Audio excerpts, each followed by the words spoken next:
So I'ma start from day 19 to 30 BQs. It was boring, the part 1 skipped, so y'all have fun.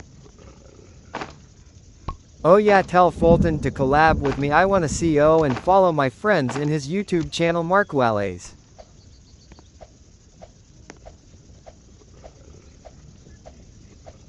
So guys, I'm tired of typing, so I'ma stop talking for a few minutes like to.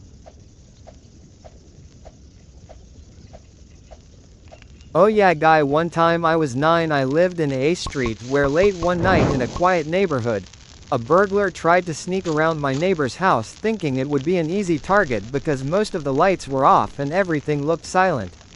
He moved carefully through the backyard, stepping over small garden decorations and trying to stay hidden in the shadows, but what he didn't realize was that the neighborhood had recently become more alert after a few small break-in attempts in nearby streets. As he approached the back,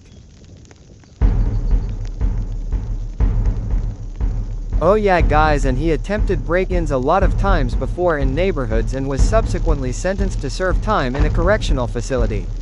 Upon arrival at the prison, the inmate was processed through intake procedures, including identification, assignment of a uniform, and placement in a shared housing unit with other nonviolent offenders. Initial observations from correctional officers noted that the inmate appeared tense and withdrawn during the first few days, spending most of his time observing routines and keeping to himself in the common area.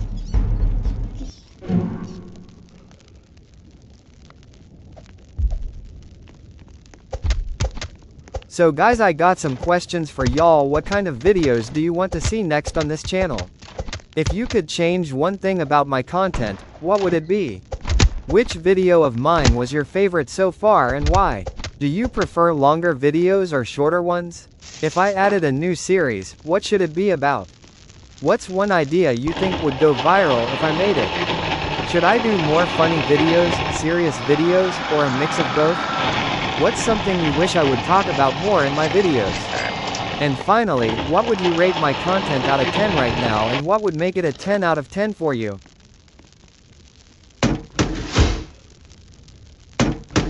So guys, if y'all don't know what game I am playing, it's called 99 Days in the Forest, and 99 Days in the Forest is a survival style challenge where every day feels harder than the last as you try to stay alive deep in the wilderness for a full 99 days. You start with almost nothing, just basic tools and whatever resources you can find, and you slowly learn how to survive by gathering food, building shelter, and protecting yourself from the dangers of the forest. As the days go on, things get more intense, food becomes harder to find, the weather can change suddenly, and you have to be smart about how you use your supplies so you don't run out too quickly. The forest itself starts to feel like a living challenge, with every sound at night making you wonder what's out there. What makes the experience exciting is how much you improve over time, going from barely surviving to actually managing the environment and planning ahead like a real survivor. Reaching day 99 becomes the ultimate goal, proving you had the patience, strategy, and endurance to make it through one of the toughest survival journeys.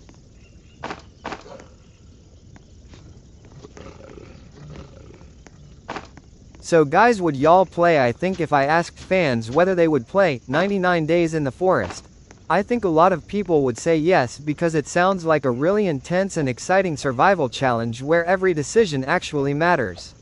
Some players would enjoy it because it gives that feeling of starting from nothing and slowly learning how to survive, build shelter, and adapt to the environment, which makes every day feel rewarding. Others might like it because it's the kind of game where you can test your patience and strategy, and see how far you can push yourself before making a mistake. On the other hand, some people might say no because survival games like that can feel stressful or slow at times, especially if resources are hard to find or if you have to repeat a lot of actions just to stay alive. A few might also prefer faster-paced games with more action instead of long survival grinding. Overall, it would probably be a mixed opinion, but most fans would still find the idea interesting enough to at least try it once just to see how long they could survive in the forest.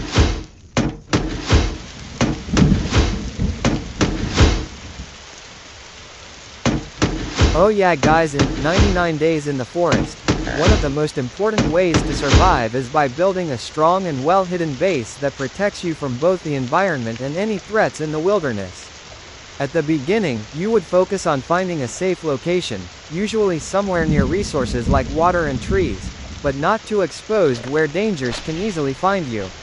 Then you'd start by building a simple shelter using wood, leaves, and other materials you gather, slowly upgrading it into something more secure over time. As the days go on, you could reinforce your base with stronger walls, create storage for food and supplies, and set up defenses like traps or barriers around the area to keep unwanted dangers away.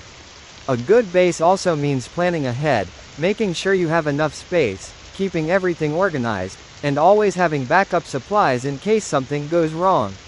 The better your base is built, the safer you feel at night, and the more confident you become in surviving longer, because in a game like this, your base is basically your lifeline in the middle of the forest.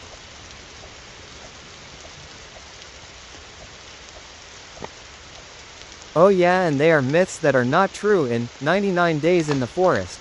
There are also a lot of myths and rumors that players talk about, but most of them aren't actually real in the game.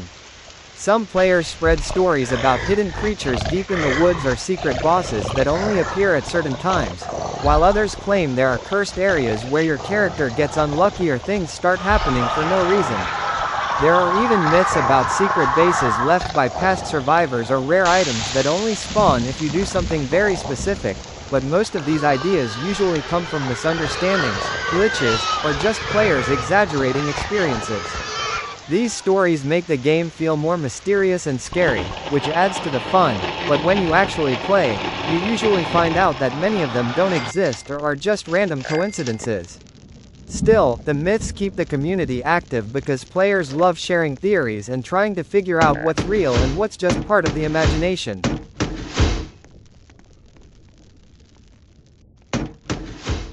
Oh yeah, and I don't care about haters' BQs in a lot of situations. Especially online, people will sometimes say negative things or act like haters, trying to bring others down with comments or opinions that aren't really helpful.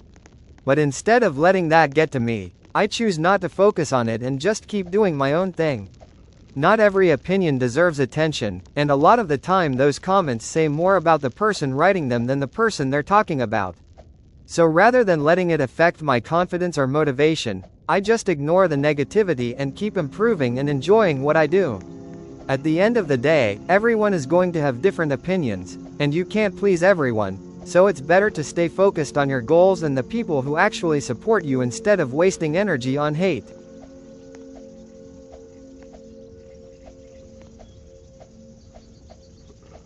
Oh yeah, and guys, y'all people should try not to focus too much on haters because most of the time, negative comments come from people who don't really understand you or are just reacting out of jealousy, frustration, or boredom. Instead of letting those opinions bring you down, it's better to keep your attention on your goals and the things you enjoy doing. Not everyone will support what you do, and that's normal, but it doesn't mean their words define your value or your progress. When you keep improving and staying confident, the negativity starts to lose importance anyway, because success and consistency speak louder than random hate. It's always more productive to listen to the people who genuinely support and encourage you, rather than wasting energy on those who only try to bring others down.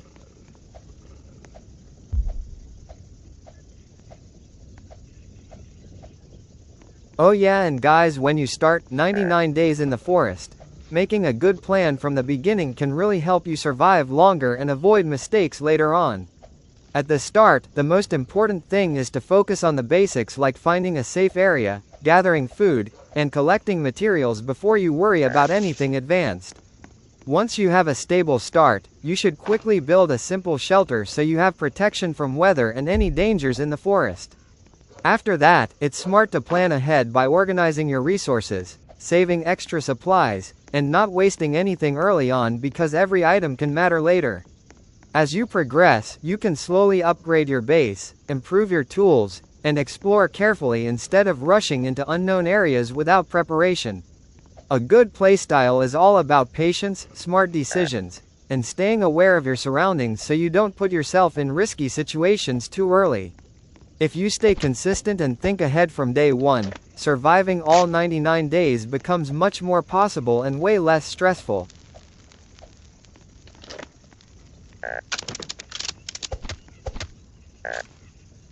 If you enjoyed this video, consider subscribing because it really helps support the channel and lets you stay updated on more content like this. I try to make videos that are fun, creative, and interesting to watch, whether it's survival challenges like 99 Days in the Forest, stories, or ideas that people can engage with in the comments. Subscribing also means you won't miss future uploads, especially if I start new series or improve the content.